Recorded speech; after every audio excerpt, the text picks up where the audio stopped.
Ayusin natin to kasi ikaw, mahal na mahal kita. Matagal ko na napatunayan yan. Sir, pwede ba wag mo siyang Ay, duruin? sorry, sir. Sasabihin, mahal na mahal kita. Anong klase yon?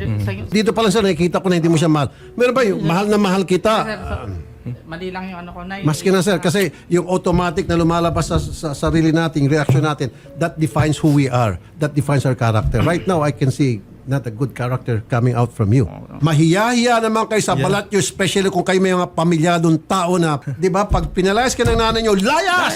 May pamilya na kayo. Kung kayo minor de edad, pag pinalayas ka ni nanay nyo, pwedeng hindi kayo lumayas. Anong gagawin nyo? Wala kayong trabaho, wala kayong mapunta. Pero kung ang lalaki ng katawan ninyo, nasa tamang edad na kayo, pinalayas ka ng nanay nyo, lumayas kayo, maghanap kayo ng trabaho. Magbanat ng buto. Agree ako dyan, sir. Yes! Agree ako dyan talaga. Correct! So ngayon, Magbanat ka ng pinapalayas ka buto. ng nanay, lumayas ka! Oo. Kaya ang Kung tanong, agree ka sa akin, di ba't ka lumayas? Diyan na lang Wala tayo kasing mag- trabaho eh, senator eh. Ayun.